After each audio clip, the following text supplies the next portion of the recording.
Sumatera Barat atau Padang menjadi saksi sejarah bahwa azas tunggal disahkan di ranah Minang ini. Jadi dalam hal itu di sini hadir kakanda-kakanda yang menjadi pelaku sejarah, dan mudah-mudahan pertemuan yang singkat ini kakanda bisa men-sharing kepada kami bagaimana cerita kisah yang mungkin banyak orang tidak tahu ya. Tadi Bang Rusli menyebut bahwa banyak kisah sebenarnya yang sudah diungkap, dan karena waktu yang terbatas kami persilakan kepada kakanda untuk menyampaikan hal-hal penting yang kita ingat untuk masa depan Indonesia.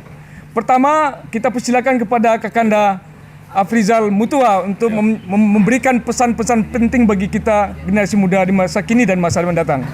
Silakan Bang Afrizal selaku mantan pimpinan Sidang Kongres 86 dan mengesahkan azas tunggal. Silakan Bang Afrizal Mutua bercerita lebih kurang 5 menit.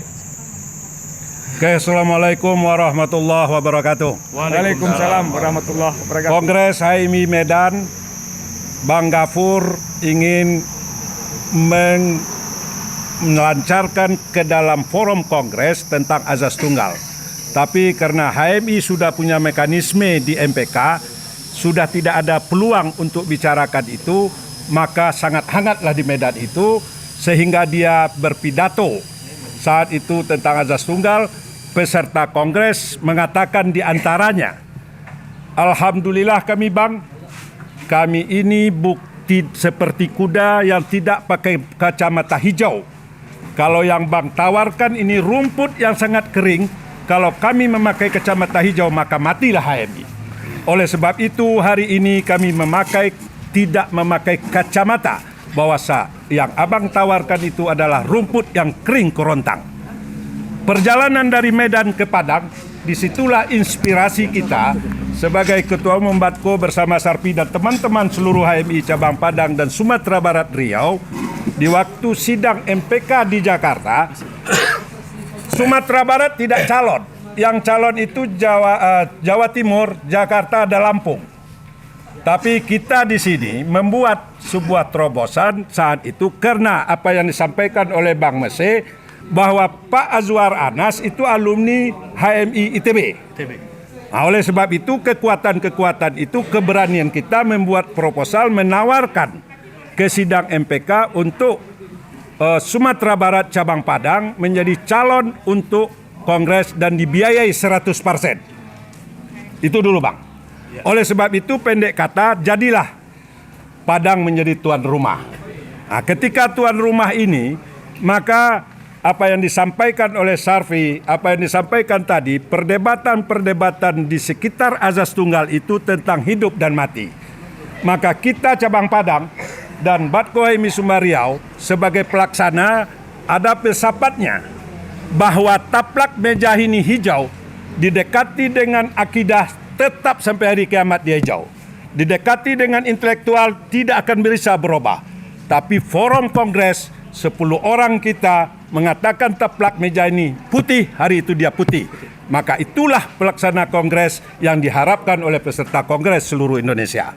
Nah, oleh sebab itu kawan-kawan yakin kita sebagai pelaksana kongres akan bertindak netral dalam melayani semua persoalan. Tapi kalau memang cabang Jakarta yang banyak datang, itu kan soal taktik strategi yang diajarkan oleh Pak di HMI. Nah, oleh sebab itu saudara-saudara sekalian, kita karena pengalaman kita dari Kongres Bandung sebagai peserta Kongres Medan sebagai presidium, maka Kongres Padang hari itu tanggal 1 April. Karena kita malam itu berdebat, bertengkar, makan beling kawan-kawan. Tapi setelah itu selesai kita berpelukan, saya katanya ulang tahun. Maka saya bilang, saya ulang tahun juga hari itu. Tanggal 1 April pagi. Nah, oleh sebab itu saudara sekalian, perjuangan itu ternyata perjuangan kita bersama. Maka tadi saya nyeletuk untuk menyampaikan Ummul Al-Fatihah kepada Bang Hari dan kawan-kawan yang di PBHMI atau Jaflinur dan Dasril sebagai yang di sini. Oleh sebab itu teman-teman sekalian, ini kegembiraan kita datang teman-teman alumni-alumni dari berbagai tempat yang Abang ceritakan tadi itu hal yang sangat luar biasa sebagai latar belakang kekuatan kita mengambil kongres di sini dulu. Nah, oleh sebab itu mungkin pada waktu-waktu berikutnya kita akan sambung acara ini karena acara dapat tilas yang diprogramkan dulu di bulan Maret 2001 itu tidak bisa dilaksanakan karena ada pandemik. Tapi hari ini sudah tertebuslah obat hati kita karena kongres yang kita bayangkan itu di cabang Padang 20 tahun setelah itu kembali kongres. Ternyata sampai hari ini kongres belum kembali ke Padang. Mudah-mudahan apa yang disampaikan oleh presidium kami tadi dia akan kembali ke Padang sehingga dengan azas tunggal yang begitu yang akut, yang persoalan yang besar sehingga waktu itu soal hidup mati HMI beradalah di Kota Padang, tapi kita tidak menerima.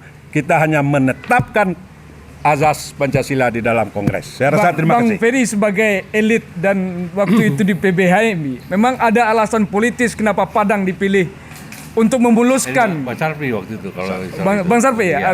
Atau terserah Bang Sarpi atau Bang Ferry. Apa pertimbangan politik? Ketua EC menangkap Ketua Panas. Apakah memang ada pesan politik dari pusat bahwa Padang tempat yang nyaman, yang mulus untuk memuluskan agenda itu? Bang Terima Sarpi. kasih. Perlu dicatat dalam sejarah HMI tidak pernah menolak azas Pancasila. Kenapa ribut di Medan? Ya, di Medan kan ditolak, Bang. Ya, tidak ditolak. Tidak dibicarakan. Tapi tidak pernah membicarakan mekanisme Kongres HMI itu adalah semua materi yang dibicarakan dalam Kongres, yang dibahas oleh Kongres harus sesuai dengan sidang MPK. Ya. MPK memutuskan tidak ada membahas azas. Setelah Kongres di Medan baru pemerintah melalui Bang Dr. Abdul Ghafur untuk memaksakan agar HMI membicarakan azas tunggal di Kongres HMI 15 Medan. Ya. Peserta tidak mau, itu bertentangan dengan hasil MPK. Itu loh. Nah, setelah resmi azas tunggal dijalankan bagi undang-undangnya sudah ada, barulah MPK untuk Kongres ke-16 di Padang merekomendasikan azas tunggal dibicarakan di Kongres Padang.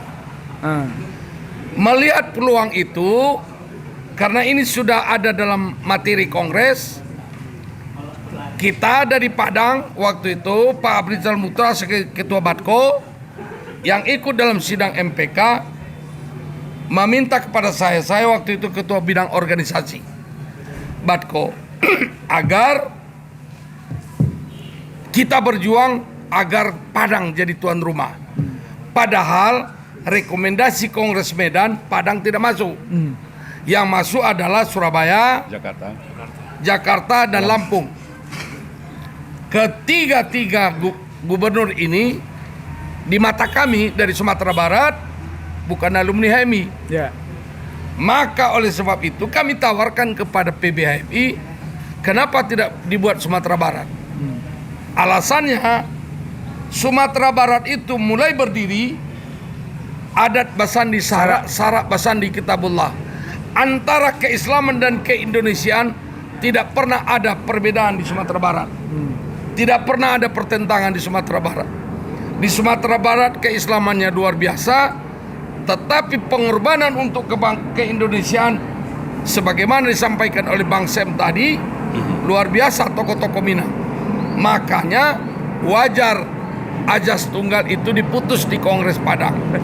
Maka kami meminta Kongres di Padang. 100%. Dan ditanya oleh PBHMI yang akan sidang pleno memutuskan tuan rumah antara Surabaya dan Lampung adalah mampu nggak Sumatera Barat. Maka kami bersama Pak Aprizal melobi Pak Gubernur agar kiranya membuat surat tertulis bahwa Sumatera Barat siap menjadi tuan rumah dengan Kongres ke-16. Karena kami punya keyakinan. Kenapa di sini? Itu tadi ulama-ulama besar nasional adalah berasal dari Minang. Tokoh-tokoh kebangsaan kita dari Minang. Maka wajar saja mendudukkan kembali, menetapkan kembali Islam dan ke-Indonesia harus di Minang untuk eksistensi HMI. Itu pikiran kita. Yang kedua, maka waktu itu kalau ada pun hal-hal yang berdampak positif bagi tokoh-tokoh HMI, maka wajar pula lah diberikan kepada Gubernur Sumatera Barat waktu itu. Itu kira-kira pikiran kita. Alhamdulillah banyak pertentangan, termasuk di internal HMI dan alumni HMI di Padang ini. Kenapa harus diterima di sini? Pikirannya itu. Saya bisa tunjuk orang-orangnya siapa yang anti kongres di sini. Tempoh hari. Saya bisa tunjuk. Tapi kongres itu sampai sekarang kan meninggalkan residu, Bang. MPO dan Dipo sampai hari ini. Itu terlepas. Ya. Kalau itu ukurannya, KNPD aja empat kok sekarang pecah 4. Kan gitu. Partai saja banyak kok yang pecah. Jadi tidak usah kita bahas itu. Saya tidak menyampaikan bahwa MPO menolak Azas Tunggal. Yang MPO sekarang aja semuanya udah lebih Pancasila dari kita. Artinya kok. tidak sepenuhnya itu diterima oleh keluarga besar himpunan, Bang. Ya, cuma hanya soal teknis. Kenapa dibawa ke sini? Nah, makanya penuh itu tadi konsistensi. Yakin usaha sampai kita Batko. Kemudian juga Pak Gubernur bahwa langkah yang kita ambil ini adalah tepat dan benar, maka kita bawa ke sini. Ya, oke Bang. Terima kasih sebelum sampai ke Bang Haris. Karena Bang Haris tadi saya dengar diutus Bang Sem, Bang Bang Sem panggilnya. Bang Sem kan diutus, disuruh sama Bang Akbar Tanjung ke Padang. Tentu ada misinya. Sebelum sampai ke Abang, kita mau dengar cerita Bang Ferry ini selaku pimpinan PBHMI waktu itu. Salah seorang lah petinggi PBHMI. Soal bagaimana soal asas tunggal ini dalam pandang Abang sebagai pimpinan elit PBHMI waktu itu. Ya, sebetulnya saat itu saya masih jadi ketua bidang di cabang Bandung. Ya, jadi saya belum sampai pada ini. Belum sampai. Cahyadi yang ketua Batko. Oh, itu almarhum Jayadi Kamrasyid. Jayadi Kamrasyid. Yang bergerak. Ya. Nah, di situ ada yang namanya Bambang Wijayanto, ada yang namanya Julius Usman almarhum. Itu yang makan beling. Nah, itu cabang Bandung. Tapi memang waktu itu kita persiapkan pembahasan di cabang Bandung adalah bagaimana ketika kongres di Padang, saya kira pesannya sangat kuat menggambarkan bahwa betapa HMI menyerahkan masa depan, ya kan, pasca penetapan azas ini adalah kepada di Padang. Dia merasa safe, dia merasa secure dengan itu, ya kan, karena apa? Indonesia itu tidak pernah menghadirkan sebuah kekhawatiran tentang peran Minang. Masyarakat Minang ya. Iya, Minang dalam konteks Keindonesiaan. Nah, HMI juga begitu. Selain ada kuat dari mekanisme, makanya ketika tadi disampaikan soal MPO, ya kan betul Pak Rizal ingatkan bahwa MPO itu adalah sebenarnya langkah residu. Ya kan? Kalau ini kemudian jadi dibubarkan, tapi ada ininya. Tapi itu memang disiapkan ya Bang ya? Bukan, ada yang menyiapkan. Ada yang menyiapkan. Bersiasah tadi lah ininya kan gitu. Tapi intinya saya kira jangan alergi loh lah, jangan pesan yang saya dapat dari pertemuan kita hari ini, saya kira alhamdulillah bersyukur kita menyambungkan, ya kan, antara perjalanan sejarah bagaimana cabang Padang, ya kan. Nah, saya kira Bang Sem nanti kita mewajibkan pada Bang Sem menuliskan buku kecil itu dalam konteks KMI-an, ya kan, bagaimana cabang Padang, pengalaman saya ber-HMI, ya kan, cabang Padang yang dulu masuk dalam Sumbar Riau itu mereka setia, cabang yang setia kepada pilihan. Jadi ketika kongres dia memilih saya, sampai kongres dia bilang, sampai akhir saya berkongres lagi, itu dia pokoknya Bang Ferry. Ya, kalau ada yang Bang Ferry ngaco-ngaco, biar saya yang ngingetin. Karena kan sampai sekarang saya yang memilih abang katanya. Kamu kan nggak milih Bang Ferry, ngapain kamu ini katanya. Nah, itu hebatnya, ya kan. Jadi saya kira banyak pelajaran penting ya. Tadi Bang Sam sudah memadukan antara perspektif keindonesiaan yang saya kira tidak bisa terbantah, dan itu harus terus digali. Dan saya kira bagaimana juga menuliskan ini menjelang Milad HMI, ya kan, Milad HMI dituliskan lah Bang, membantu nanti sama Nando untuk kami Sumbar bagaimana ini mengokohkan ini soal pride Bang ya. Jadi saya kira supaya tidak ada tafsir-tafsir yang lain-lain. Ya kan, sejarah biasa orang ada versi, tapi ketika ada data dan fakta itu menjadi menarik. Ini menjadi bahannya kebanggaan. Jadi ada pride. Kalau ada sebuah kegalauan di level PBHMI, udah cabang Padang, udah kembalikan ke kami beres. Nanti setelah beres kita kembalikan lagi ke Jakarta. Ya. Nah, kira-kira begitu ya. Saya kira selamat kepada kami dan makasih, Bang, cabang ya. Bang Pedi. Bang Sam, memang 86 itu azas tunggal ini harus diterima oleh HMI, Bang. Kalau tidak diterima, apa risikonya, Bang? Apakah memang pesan itu harus terjadi di Padang gitu, Bang? Enggak, pada saat itu semua organisasi apapun namanya, harus wajib, apapun jenis kelaminnya harus itu. Kalau tidak gimana, Bang? Undang-undang itu. Kalau tidak dia akan dibubarkan. Dibubarkan. Karena itu undang-undang. Karena itu undang-undang.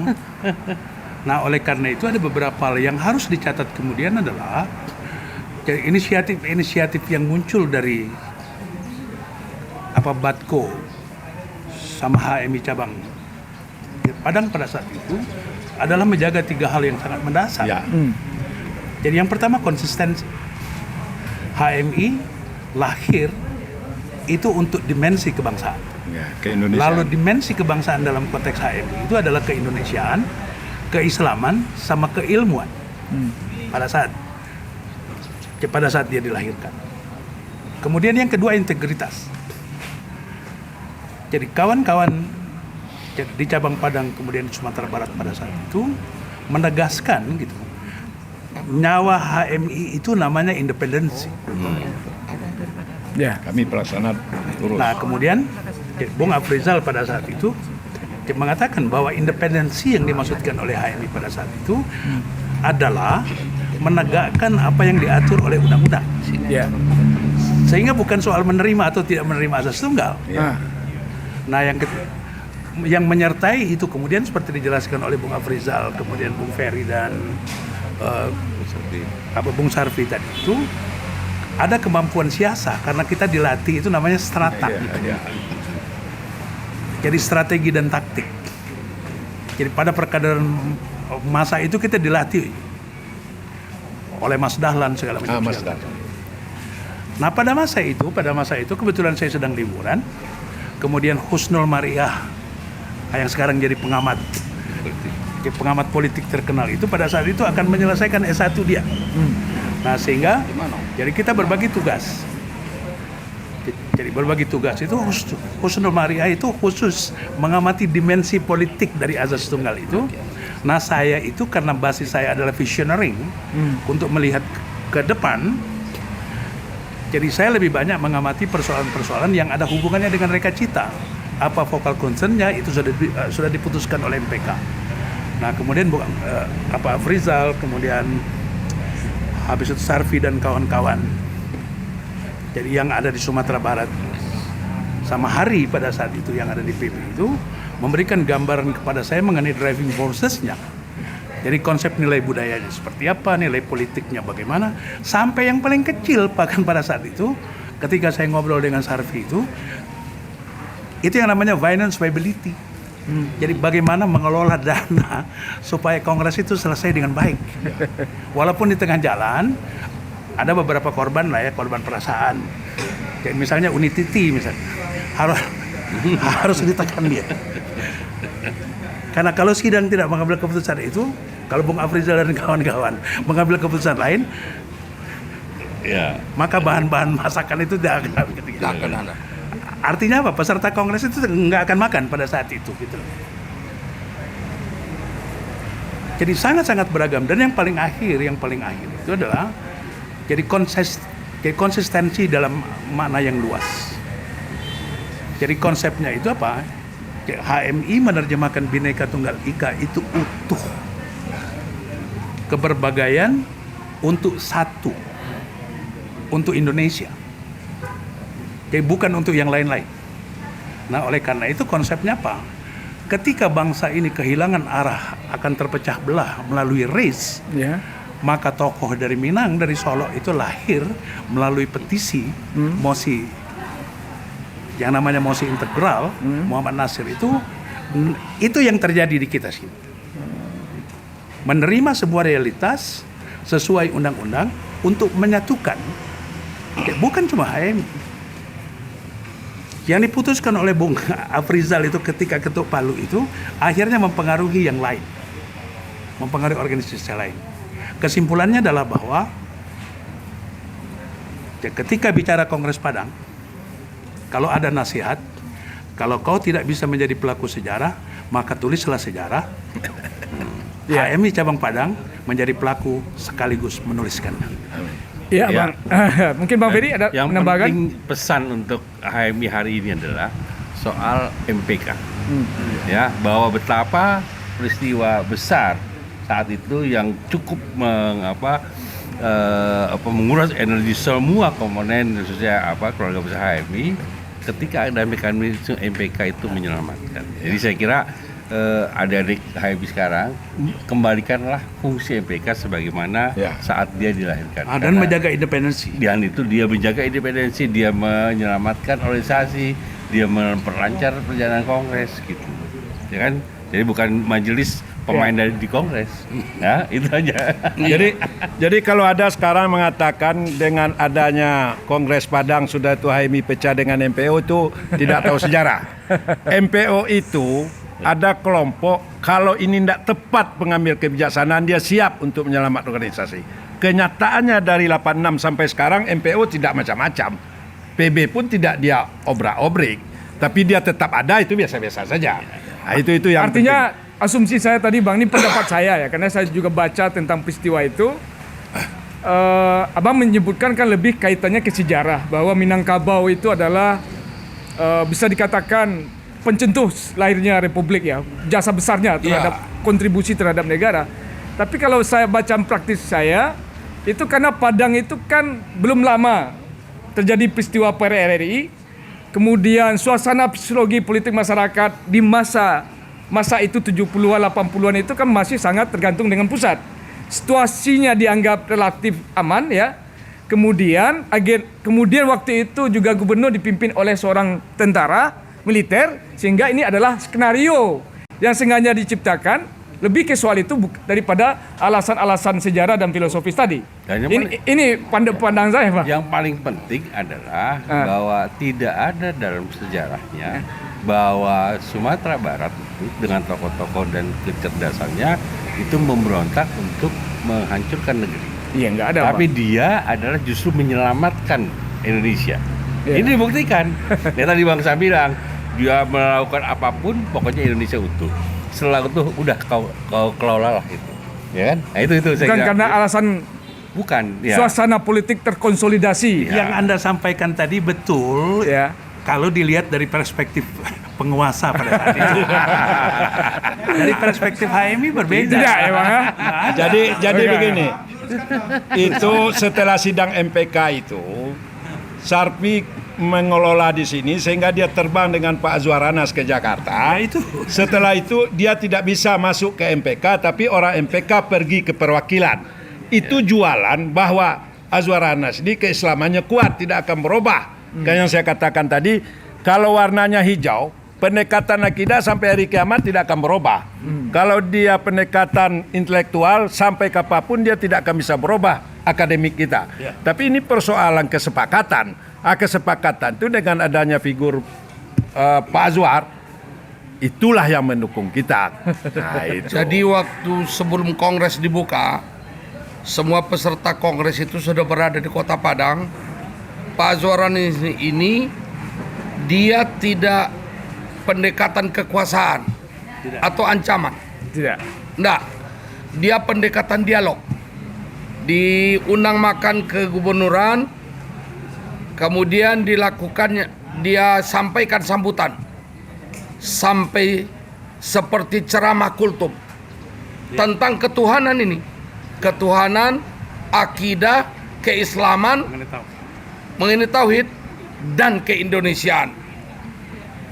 Berbagai hadis, berbagai ayat keluar itu dari mulut Pak Azwar Anas yang dilihat oleh peserta kongres seorang tentara. Loh kok begini? Ini jadi datang apa? Simpati, datang kekaguman peserta kongres terhadap gubernur kita. Makanya tidak terlalu rumit. terlalu rumit pembicaraan azas tunggal di sini. Yang heboh pemerintahan di luar, tapi pembicaraan di internal kongres tidak terlalu tegang. Yang tegangnya ketuk palu 1 sampai 3 aja. Ya itu aja. Kedua, sampai makan beling. Itu kan hanya peserta makan beling. eksiden aja. Jadi bakal milih gini bang, kan ketuk palu 1, ribut baca Al-Quran, buka lagi, ribut 4 kali saya buka, saya serahkan Cahyadi. Cahyadi buka, tidak sanggup lagi, kembali ke saya. Nah, saat itulah si Julius ini makan, bang tenang bang, dia makan beli, buat sementara diam, buka lagi, rame lagi. Nah, setelah itu agak puas di sana, saya lihat semuanya, ya baru kita ketuk aja 3 lagi, udah selesai. Tapi jangan lupa ada satu hal juga yang menurut saya perlu saya ingatkan. Iya bang. Ya, pada saat itu wali kota Padang itu Pak Sarul Wujud. Bang Sarul Wujud Ya. Itu menyelamatkan MPO semua. menyelamatkan MPO. Begitu ya bang. Jadi tamu-tamu dari luar yang tidak peserta kongres Ya, Bang Sarul yang ambil. dihandle oleh Bang Sarul Wujud Makan dengan keliling Sumatera Barat bawa bus PT Semen Padang. makan semua. Jadi bagi abang-abang semua sebagai pelaku sejarah, Menyelamatkan. soal MPO dengan Dipo hari ini yang masih eksis dua-duanya, jadi tidak ada masalah. Nggak ada masalah. Nggak ada masalah ya? Tapi satu hal yang menurut saya tadi Azwar Anas menarik. Jadi Azwar Anas itu sampai kongres saya mengakhiri jabatan tahun 92 di Pekanbaru, dia pun yang turun. Abang Bang Ferry yang terpilih Saya waktu itu ya? saya mengakhiri. Saya terpilih 90. Iya, Baru dia Ferry Bapak Azwar. terpilih di Kongres Jakarta. Jakarta, Pondok Gede. ya. Nah, dia nyatukan itu. Oh, gitu. Itu aja. Saya kira itu bang, sebelum kita akhiri forum ini bang, forum singkat ini, mungkin kita minta juga pandangan dari Angga nih sebagai Ketua KNPI Sumatera Barat terhadap soal Apa yang bisa dipelajari? peristiwa azas tunggal ini ya kan. Saya kira ini penting juga dilihat sebagai seorang tokoh anak muda. Saya melihat dari proses sejarah Kongres ini dari 2 periode terakhir.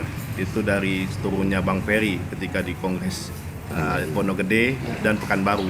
Terpilihnya Mandiang dan terpilihnya Arif Rosid. Beliau selalu berada dalam merawat perbedaan ini agar duduk bersama. Sehingga dalam persoalan merawat ini, kami sebagai pemuda, bagaimana merawat sejarah ini tetap harus dikenang dari semua sektor dan semua elemen, dari semua proses-proses kongres. Sehingga proses kongres ini tidak ada menjadi persoalan bagi pemuda-pemuda yang hadir di dalam sejarah. Nah, terkhusus di Sumatera Barat. Sumatera Barat menghadirkan tadi beberapa kata Abang saya itu menyampaikan hadirnya tokoh-tokoh ulama, tokoh-tokoh bangsa. Tugas kami sebagai pemuda di Sumatera Barat, bagaimana ini menjadi merawat marwah, tidak ada sekat perbedaan, menyatukan duduk bersamaan untuk bagaimana merawat marwah sejarah ini agar kembali ke marwah terciptanya pencipta pengabdi, untuk menjadikan seorang tokoh baru. Nah, perbedaan jangan menjadi latar belakang, tarik belakang, tapi menjadi perbedaan untuk maju ke depan, melahirkan tokoh baru. Nah, saya belajar dari Bang Ferry, karena senior saya di Bandung, dan senior saya di Unpad. Beliau selalu duduk ketika ada perbedaan di Pondok Gede, di cabang, di Kongres Jakarta dan di Kongres Pekanbaru. Itu saya melihat. Tapi ada yang menarik yang dibilang Bang Safri tadi. Dulu kan pertarungannya ideologis tuh bang. Iya. Bisa diselesaikan dengan elok ya, dengan baik, ya kan? Tapi bagaimana dengan fenomena kepemudaan hari ini? Yang pertarungannya tidak ideologis, ya kan? Itu bisa pecah. KNPI pecah 3, ya kan?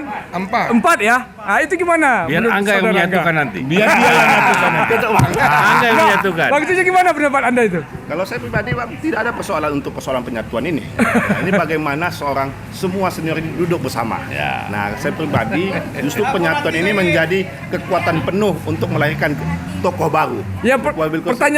pertanyaan pokoknya itu kan tidak ada pertarung ideologis, Bang. Tapi kok bisa pecah gitu loh. Ya, kalau urusan itu kita kembalikan ke marwah sejarah, ya kan? Yang penting menyatukan. Penting Menyatukan. menyatukan. Bagaimana peran Pak Natsir? Saya pernah diskusi sama Bang Sam. Pak Natsir itu dilihat dari perspektif Bahkan apapun dengan sudah. anaknya Pak Natsir. Nah, tapi kita menyebut dia almarhum itu adalah matchmaker. Nah, matchmaker untuk KNPI ke depan adalah Ya, terakhir dari saya, dari host, mudah-mudahan peristiwa singkat ini ya, Bang ya. Ya. Harus saya tambah sedikit buat KNPI ya, ini. ya, Bang. Tugas dia tidak mudah. Ya. Karena mendekatkan yang jauh, mengkaribkan yang dekat, untuk membuat sebuah komitmen untuk saling memuliakan. Amin, Bang. Mudah-mudahan sejarah refleksi singkat ini akan bisa melahirkan anak Muhammad Natsir muda baru ya, yang posisinya selalu menyatukan ya, dan bukan untuk memecah belah. Demikian saja, Bang. Terima kasih atas waktu dan kesempatannya. Mudah-mudahan pada kesempatan lain kita bisa berjumpa untuk merajut Indonesia semakin damai, berdaulat dan adil dan makmur. Terima kasih. Assalamualaikum warahmatullahi wabarakatuh. Waalaikumsalam. Ya, Bang.